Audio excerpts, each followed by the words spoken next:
क्या G20 के दौरान कनाडा का बहिष्कार करेगा भारत? होने वाला है बड़ा पंगा। सैकड़ों फ्लाइट कैंसिल करने के बाद क्या जस्टिन ट्रूडो की भी फ्लाइट कैंसिल करेंगे मोदी? जिनपिंग के बाद अब जयशंकर और मोदी करेंगे बाकी कसर पूरी। चीन की राह पर चल पड़ा भारत। G20 की तैयारी में जोर शोर से जुटा भारत। सैकड़ों फ्लाइट्स को कैंसिल कर दिया गया है। क्या जस्टिन ट्रूडो की भी फ्लाइट कैंसिल कर देंगे मोदी? क्यों कनाडा पर इतना खिसियाया भारत? देखिए कैसे कनाडा की प्लानिंग पर पानी फेरने वाला है भारत का ये कदम। दोस्तों, वो नजारा देखने लायक होगा जिस समय बाहुबली भारत की धरती पर अब तक की सबसे बड़ी बैठक होगी। ऐसे में भारत के इस पवित्र यज्ञ में कनाडा ने मिट्टी का तेल फेंकने की कोशिश की है, यज्ञ को भंग करने की कोशिश की है। जस्टिन ट्रूडो ने जेलेंस्की से बातचीत के दौरान कहा कि वो ये सुनिश्चित करेंगे कि वो यूक्रेन की समस्याओं को लेकर G20 के मंच पर बात करें। यानी अब कनाडा यूक्रेन का रायता फैलाने भारत आ रहा है। इसके अलावा ये कोशिश भी की जाएगी कि कैसे G20 जैसे महत्वपूर्ण वैश्विक आर्थिक मंच से अनुपस्थिति के बावजूद दुनिया यूक्रेन के साथ खड़ी रहे। ऐसे में भारत ने यूक्रेन को न्योता न देकर जो रोकना चाहा, अब कनाडा वही करने जा रहा है। दरअसल यूक्रेन चाहता था कि G20 सम्मेलन में भी उसे हिस्सा लेने और दुनिया भर के ताकतवर देशों के प्रतिनिधियों को संबोधित करने का मौका मिले। इसके लिए भी वो कई बार भारत से गुहार लगा चुका था।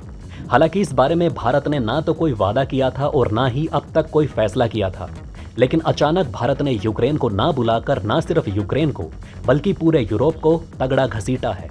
9 और 10 सितंबर को नई दिल्ली में होने वाली G20 के सम्मेलन में यूक्रेनी राष्ट्रपति वोलोदिमीर जेलेंस्की हिस्सा लेना चाहते हैं। खास बात है कि पुतिन जुलाई में शंघाई सहयोग संगठन शिखर सम्मेलन और इसके बाद सितंबर में G20 के लिए आमंत्रित किए गए हैं और यहां पर अपने भाषण में रूस के खिलाफ जहर उगला जाएगा। ऐसे में अब भारत में आकर रूस के खिलाफ सबको इकट्ठा वो करना चाहते हैं। अभी हाल ही में भारत के विदेश मंत्री एस जयशंकर ने जानकारी दी थी कि 9 पर्यवेक्षक देशों को निमंत्रण मिलने के बावजूद यूक्रेन को पर्यवेक्षक राष्ट्र के रूप में G20 शिखर सम्मेलन में आमंत्रित नहीं किया जाएगा।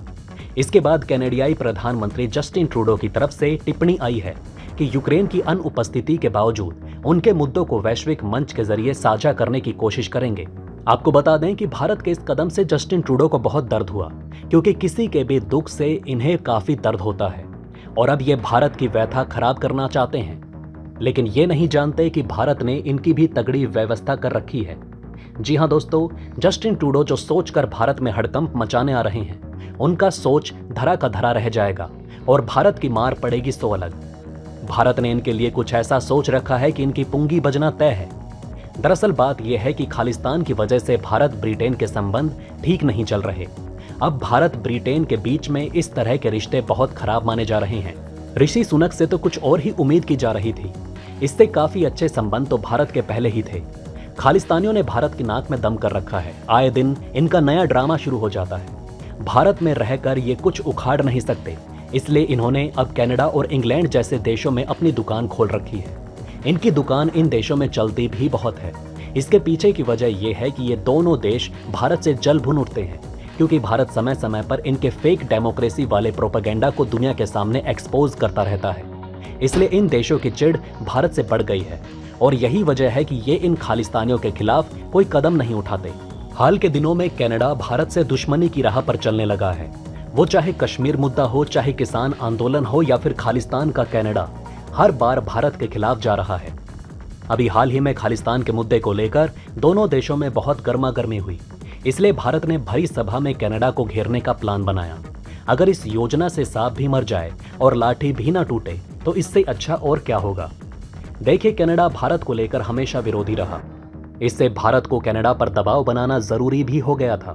तो भारत ने अपनी योजना के मुताबिक कनाडा को भरी सभा में घेरने का निर्णय लिया। जब ऐसे माहौल में जहां दुनिया के सबसे ताकतवर देश इकट्ठा हुए हैं, वहां का माहौल अलग होगा। इस माहौल में तो भारत का भौकाल है ही, और इस माहौल में कनाडा को अपनी बात समझाना आसान हो जाएगा। ऐसा करते हुए भारत अपनी बात भी मनवा लेगा और ट्रूडो इस माहौल में अपनी मनमानी भी नहीं कर पाएंगे। ऐसा माना जा रहा है कि भरी सभा में ट्रूडो से हामी भरवा लेना भारत की बहुत बड़ी जीत होगी और इसके लिए इससे अच्छा और मौका हो भी नहीं सकता। माना जाता है कि कनाडा चीन की बजाय भारत के साथ अपने आर्थिक संबंधों को गहरा करना चाहता है। वो चीन से होने वाली ग्लोबल सप्लाई चेन के विकल्प के तौर पर भारत को देखता है। कनाडियाई सरकार की चाहत है कि उसका रिश्ता भारत के साथ बेहद मजबूत हो, क्योंकि अगर ये चीन पर विश्वास करेंगे तो चीन इनका खून चूस लेगा। ये अच्छी तरह से जानते हैं कि व्यापार के लिए भारत से अच्छा कोई नहीं हो सकता। इसलिए कनाडा की एक दुखती रग ये भी है जिससे भारत इस देश को लाइन में ला सकता है। भारत ने नीदरलैंड, सिंगापुर, स्पेन, संयुक्त अरब अमीरात, ओमान, बांग्लादेश, मिस्र, मॉरिशस और नाइजीरिया जैसे देशों को न्योता दे डाला, लेकिन इस सपोले को न्योता नहीं दिया। ये भारत की ताकत है। जो करना है कर ले अमेरिका या फिर पूरा यूरोप। वैसे भारत इतनी बेहतर व्यवस्था कर रहा है जिसके बाद सरकार ये नहीं चाहती कि इसमें कोई रायता फैला सके। अब भारत में होने वाली ये सबसे बड़ी बैठक जो है सितंबर में होने वाली G20 की बैठक में सुरक्षा के बेहतर बंदोबस्त के लिए गृह मंत्रालय में कई राउंड की बैठक हो चुकी है। सुरक्षा व्यवस्था के लिए दिल्ली पुलिस मुख्य तौर पर नोडल एजेंसी है, पर सभी अर्धसैनिक बलों के जवानों को भी G20 बैठक की सुरक्षा में तैनात किया जा रहा है। सूत्रों ने जानकारी दी है कि G20 की बैठक की सुरक्षा के लिए CRPF के रक्षकों की 50 टीमें तैयार की गई, जिसमें करीब 1000 के आसपास जवान शामिल रहेंगे। ये वो जवान हैं जो कभी ना कभी VIP सुरक्षा में तैनात रह चुके हैं। इसके अलावा करीब 300 बुलेट प्रूफ वाहन तैयार किए जा रहे हैं जिनमें मेहमानों को लाया जाएगा। G20 समिट को ध्यान में रखते हुए दिल्ली सरकार ने 8, 9 और 10 तारीख को छुट्टी का ऐलान किया है। दिल्ली सरकार और MSD की तरफ से दफ्तर भी इन दिनों बंद रहेंगे। इसके साथ ही सभी स्कूलों में भी 3 दिनों का अवकाश होगा। इसी के साथ दिल्ली पुलिस ने भी ट्रैफिक एडवाइजरी की तैयारी कर ली है। इस दौरान दिल्ली पुलिस के नई दिल्ली जिले के तहत आने वाले बैंक और वित्तीय संस्थानों को भी बंद रखा जाएगा। पुलिस द्वारा पहले से ही चिन्हित दुकानों और व्यावसायिक जगहों को भी बंद रखा जाएगा। जिस प्रकार कनाडा ने भारतीय अखंडता की सुरक्षा बिल्कुल भी नहीं की, उसने हर बार खालिस्तानी आतंकियों को बढ़ावा देकर भारत के लिए खतरा पैदा किया है। ठीक उसी प्रकार कनाडा के जस्टिन ट्रूडो को नई दिल्ली के एक 3rd क्लास ओयो होटल में बिना किसी सिक्योरिटी पुलिस के एक बंद कमरे में बिठाकर पानी तक नहीं पूछना चाहिए। दोस्तों, आप हमें कमेंट सेक्शन में बताएं कि क्या आपको ये बातें पहले से पता थी। अगर नहीं तो इनमें से कौन सी बात आपको सबसे ज्यादा इंटरेस्टिंग लगी, और कमेंट बॉक्स में जय हिंद लिखना ना भूलिएगा। तो दोस्तों, हमारे इस वीडियो में हमने आपको बहुत सी बातें बताने की कोशिश की। अगर आपको हमारी ये कोशिश अच्छी लगी हो तो प्लीज़ लाइक करें इस वीडियो को, और इसी तरह की और जानकारी पाने के लिए चैनल को सब्सक्राइब जरूर करें। जितना हो सके इस वीडियो को शेयर करना ना भूलें। धन्यवाद।